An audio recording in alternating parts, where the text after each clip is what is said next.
The day stands still and you stare at the horizon as if searching for answers that never come. Nothing moves, nothing eases, only that silent weight that lives inside you.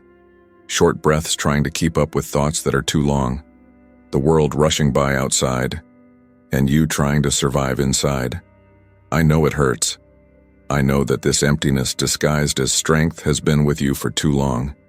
Sometimes it feels like you live in a place of your own, a space where everything is too deep, too intense, too silent. Maybe today you felt that strange tightness, as if you were watching your own life from afar. People think you're okay, but they don't understand that okay is never that simple for you. You feel too much, you observe too much, and you become even more silent. It's like carrying an emotional radar that perceives what others ignore, like holding on to truths that no one dares to admit. This makes you different, not wrong, not exaggerated, just out of the ordinary. And deep down you always knew that. There are days when you try to fit in. You try to lower the volume of what you feel. You try to fit into quick conversations, small expectations, and shallow relationships. But something in you doesn't match this cramped world. Your soul refuses to live halfway. Your mind thinks far ahead while everyone else looks close. And that hurts. But it also points you in the right direction, even when it seems like you're walking alone. Even when no one notices the storm you're carrying. Even when everything weighs more than it should. And I'm talking to you now because I recognize this silent battle that no one sees. They see strength. You feel cracks. They see control. You feel chaos. They see maturity. You feel exhaustion.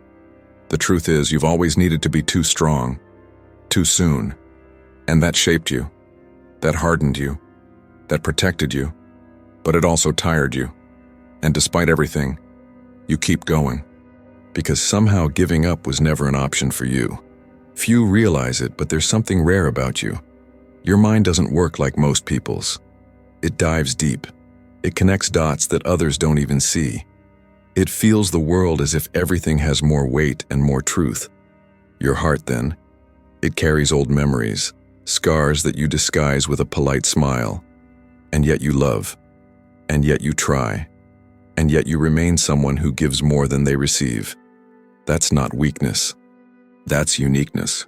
And before we go on, I want you to understand something essential. There is nothing wrong with your depth. There is nothing wrong with your intensity. There is nothing wrong with the way you perceive the world. People like you are too rare to be understood immediately. That's why you feel alone. Not because you are broken, but because you see what few can see, and feel what few can bear. That is the weight, and also the strength, of being someone outside the norm. There's a dilemma that accompanies those who are outside the norm, the constant feeling of not belonging. It's an inner silence that no one understands, a struggle you can't explain, but feel every day. It's like being profound in a shallow world. It's perceiving too much in a distracted world. It's feeling everything in an anesthetized world. Many experience this but have no words to describe it. You try to be normal, try to fit in, try to conform, and you fail. Not because of incapacity, but because your soul was made differently. The problem is that this difference weighs heavily, and it weighs heavily because you don't know whether to hide it or let it show. You ask yourself, why do I feel so deeply? Why do I notice things that nobody else does? Why does it seem like I'm always carrying more than others? These are questions that burn inside, questions that nobody answers, questions that shape your way of being in the world. And little by little you begin to believe that there is something wrong with you, when in fact there is something rare. The psychological dilemma arises when you try to be someone you're not, when you try to lessen your intensity so as not to bother others, when you try to silence your sensitivity so as not to appear fragile, when you try to seem carefree, even knowing that your mind never stops. It's a silent battle between what you feel and what the world expects. And this distance hurts. It hurts because you know you live on a different frequency. It hurts because you try to get closer, but there's always something left over. There's always something that slips away. There's always something that returns to your own center. Many people carry this burden, but they live hidden within themselves. They live in fear of being too much, fear of being judged, fear of not being understood. And so, they withdraw, they freeze, they fade a little each day. You may have done this too. Perhaps you still do. Perhaps you still wonder if it's worth showing who you really are. But this dilemma doesn't stem from weakness. It stems from intensity. It stems from perception. It stems from the emotional depth that few can understand. There's a curious behavior in exceptional people. They feel before they know. They intuit before they understand. They suffer before they speak. Their minds capture nuances, tones, gestures, silences. They read the unspoken, the implicit, the hidden. This is a gift, but also an open wound. Because perceiving too much means carrying too much. And there isn't always a place to put what one feels. There isn't always someone capable of keeping up with that level of depth.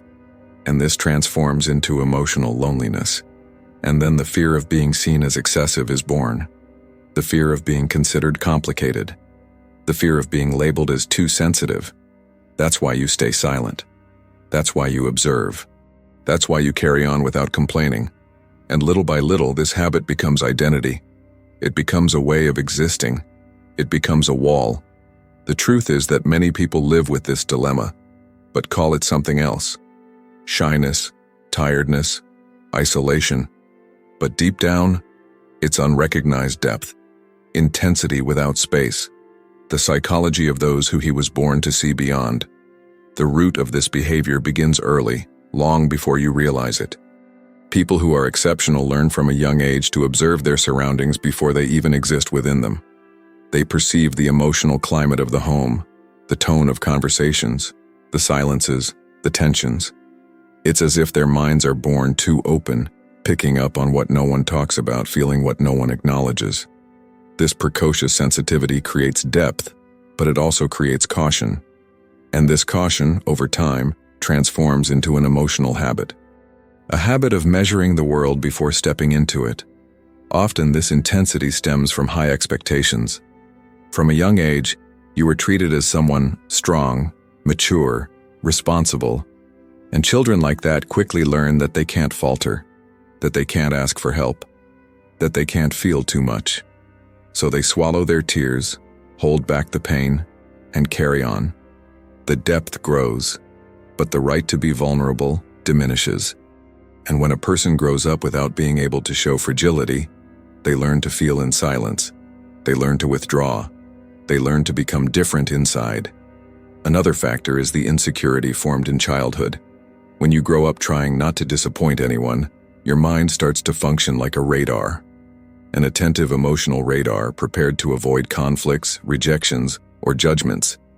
You become too observant, too intuitive, too responsible. And this constant reading of the world creates a type of emotional maturity that other people don't understand. Not because it's complicated, but because it's profound. It's a subtlety that others haven't learned to grasp. Over time, this depth transforms into a pattern. You start carrying the world on your shoulders without realizing it. You start taking care of everyone but yourself. You start feeling before you speak. You start understanding what the other person feels even before they know it themselves. And this seems beautiful on the outside, but on the inside, it's exhausting. It's like living constantly on alert, always connected to what no one says, always waiting for the next sign that something might go wrong. This pattern creates emotional intelligence, but it steals emotional rest. The psychology of being out of the ordinary doesn't stem from excess. It stems from sensitivity. It stems from the rare ability to see profound nuances where most only see the surface. It stems from the repeated experience of feeling intensely from an early age. Intensity is not a flaw. It's the result of everything you've lived through, everything you've endured, everything you've learned in silence. And when life placed you in situations where you needed to grow up too fast, your mind developed layers that other people don't have. Layers of perception, layers of resilience, layers of depth.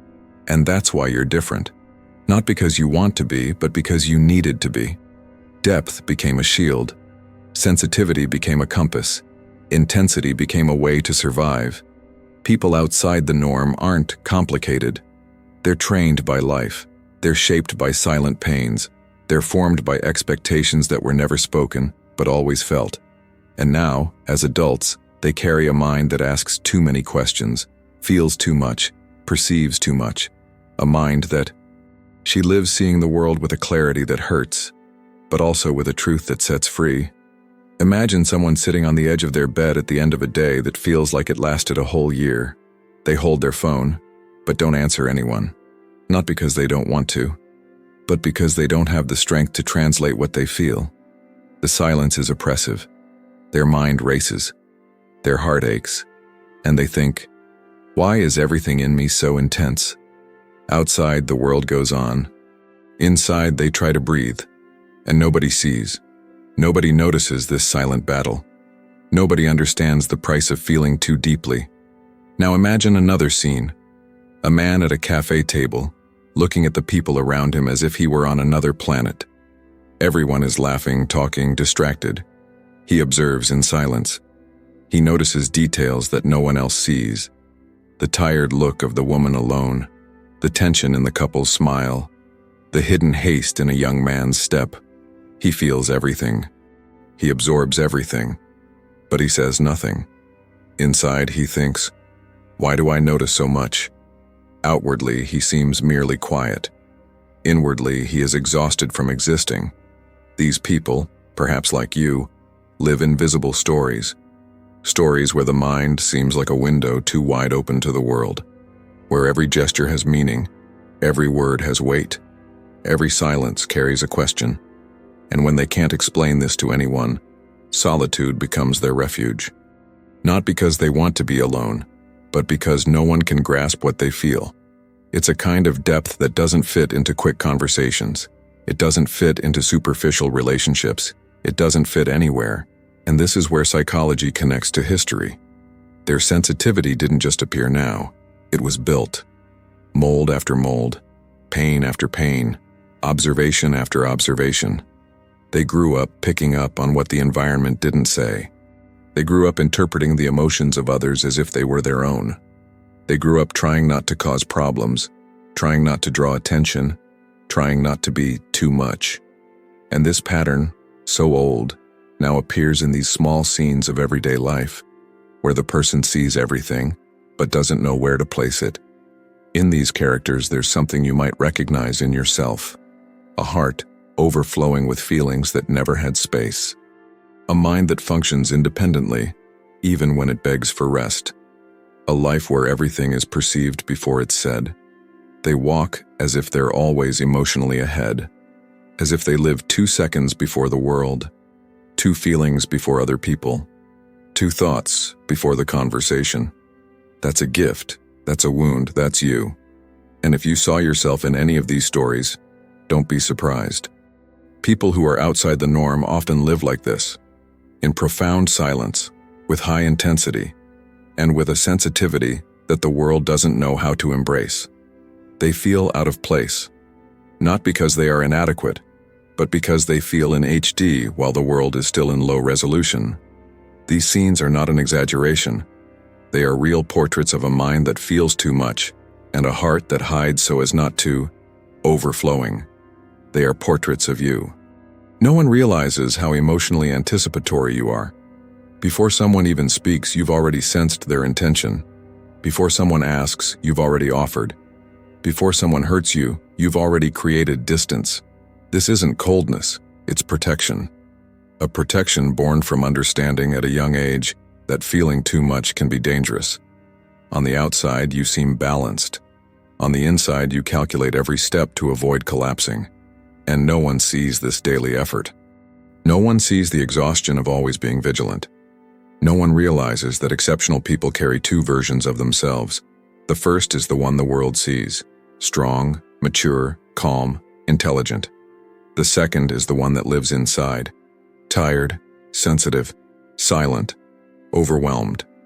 This second version is rarely shown, not because you don't want to, but because you've learned that few people would know how to deal with it. So you live between masks and depths, trying to control how much you can show, trying not to bother anyone, trying not to be seen as too much. No one realizes how much you observe before you even exist in the environment. You read expressions, tones of voice, micro gestures. You sense when someone is sad even without tears. You sense when someone is irritated, even when smiling. You sense when someone is unwell, even when saying everything is fine. This ability seems magical, but in reality it's exhausting. It's like having the emotional volume of the world always too high. You try to lower it, but you can't. And exhaustion becomes part of your routine. No one realizes that while others react to the world, you interpret it. While they live in the present, you calculate the future. While they speak, you feel. People like that carry excessive depth, and this creates a loneliness that few understand. It's not isolation by choice. It's isolation due to incompatibility. It's difficult to connect when you perceive layers that others ignore. It's difficult to trust when you feel truths that no one admits. It's difficult to surrender when the world seems too superficial to hold you. No one notices the pain you swallow, the words you don't say, the tears you wipe away before they fall. Your intensity doesn't show on your face. It shows in your body, in the tiredness, in the tension in your shoulders, in the difficulty relaxing, in the sleep that won't come, in the forced smile. And because on the outside you function, no one imagines the weight that exists inside. No one understands that you're not distant. You're trying not to explode, trying not to overflow, trying not to scare anyone with your truth. And nobody notices because you learned to hide it. You learned early on that your depth could be unsettling, that your sensitivity could be used against you, that your emotions were too big for the space they gave you. So you withdrew. You adjusted. You molded yourself. And now you live with this discreet emptiness, this silent restlessness, this feeling of being too much for some and poorly understood by others. What nobody knows is that this pain doesn't come from a flaw.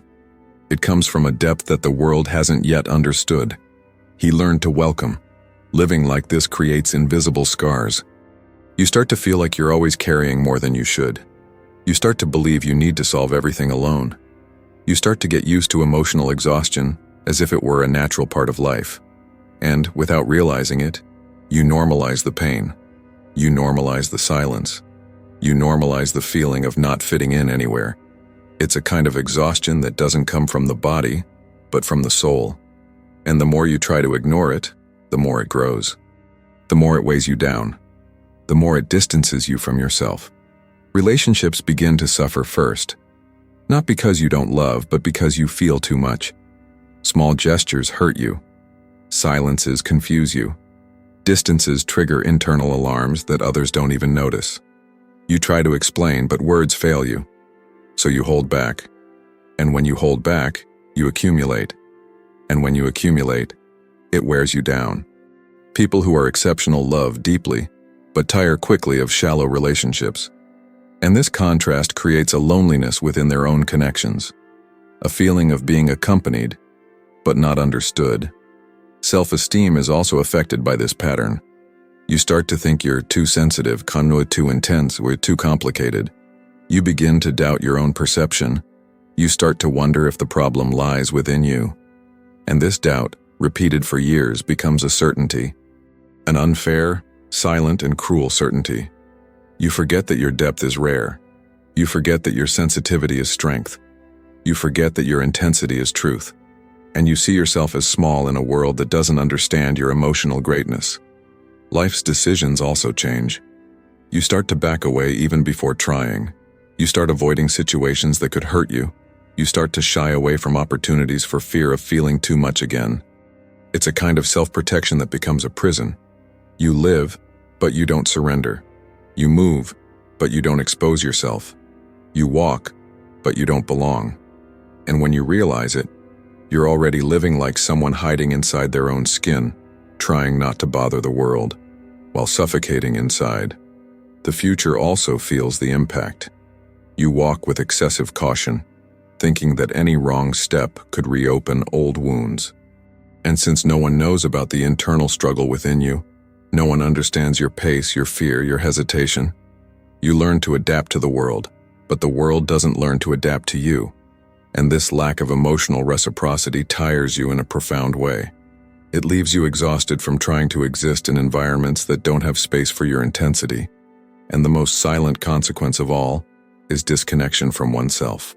You distance yourself from your own desires, your own dreams, your own essence, because you spent so much time trying to be less that you forgot what it's like to be whole. You forgot what it's like to be felt, not just analyzed. You forgot what it's like to exist without measuring every step. People who are exceptional carry this discrete emptiness, that of never having been allowed to exist in their own depth. And that hurts, in a way that doesn't show, but it remains. Here's a truth you may never have heard clearly. You're not broken, you're hurt. And there's a huge difference between the two. People who are exceptional aren't flawed. They're too deep for a world that has learned to deal with superficiality. Your sensitivity isn't a flaw, it's a tool. Your intensity isn't excess, it's identity. And this understanding changes everything, because for the first time, you begin to look at yourself with less judgment and a little more compassion. Change begins when you understand that you no longer need to diminish yourself to fit in. You no longer need to force smiles to avoid bothering others. You no longer need to hide your depth as if it were a threat. You didn't come into this world to be less. You came to feel more, perceive more, understand more. And healing begins precisely there. When you stop fighting against who you are. When you stop demanding a lightness from yourself that doesn't belong to you. When you stop punishing yourself for feeling too deeply. Transformation also involves recognizing your own needs. Intense people have always taken care of everyone else, but have rarely been cared for themselves. They have always listened, but have rarely been listened to. They have always offered support, but have rarely had somewhere to fall back on. Now is the time to make the reverse move. Look at yourself. Name your pains. Embrace your emotions. Allow yourself to rest. Allow yourself to be supported. Allow yourself to be human. Depth doesn't have to be a burden, it can be direction. Another important turning point is realizing that your sensitivity doesn't weaken you. It guides you. The things you perceive aren't illusions, they're interpretations. Your instincts aren't exaggerations, they're protection. The way you see the world isn't complication, it's emotional clarity. And when you begin to accept this, something inside you reorganizes itself. You breathe differently. You position yourself differently. You choose yourself differently. And for the first time, you feel there's space to exist without apologizing. Healing also happens when you find environments where your depth isn't a burden, but a bridge. Relationships where you don't need to shrink. Conversations where you don't need to translate every emotion. People who aren't intimidated by your overwhelming presence. When you find this, you realize you were never too much. You were just in the wrong places. And this awareness liberates you. It liberates you from self-judgment. It liberates you from the fear of being yourself. It liberates you from the idea that feeling is weakness. And one day you realize something simple yet powerful. Being unconventional doesn't isolate you. It selects you. It selects the right connections. It selects the right paths. It selects who can accompany you in depth. And when that realization hits you, you understand that your intensity has always been a compass, not a mistake. Your sensitivity has always been wisdom, not fragility. Your depth has always been identity, not a problem. And for the first time, you see yourself whole, without fear, without shame, without dim your own light. In the end, there's a truth that arrives gently, yet firmly. You no longer need to fight against who you are. You no longer need to suppress your intensity to fit into spaces too small for you. Your whole life they tried to convince you that feeling deeply was a problem. But now you know. It was a path. It was identity. It was the silent proof that your heart was never ordinary. It always saw far. It always felt deeply. It always carried truths that the world wasn't yet mature enough to hear. And perhaps, for the first time, you can breathe without apologizing for your depth. You can exist without cutting yourself off at the edges to fit in. You can look at yourself with more kindness. The sensitivity that once hurt you now begins to guide you. The intensity that frightened you now becomes direction. The depth that no one understood now reveals itself as your place of strength. Nothing in you was excessive. Nothing in you was flawed.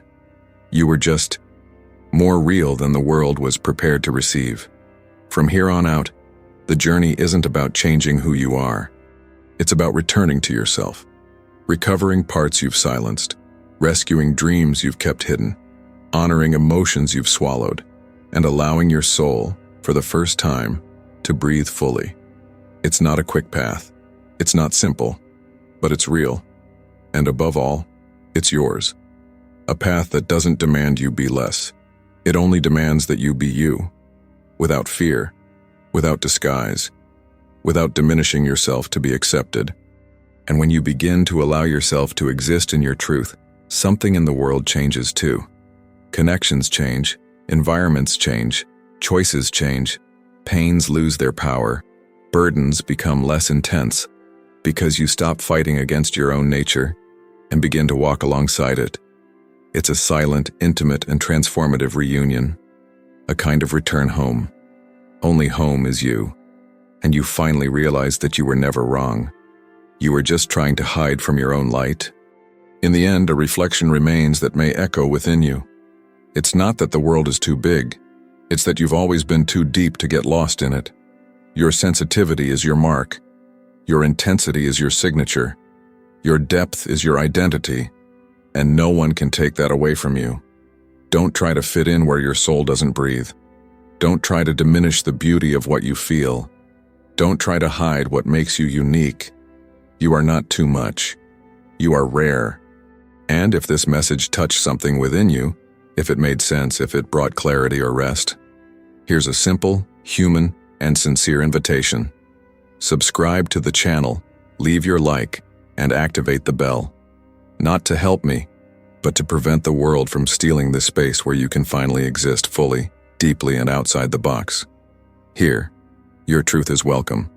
Here, you don't need to diminish yourself. Here, you can breathe.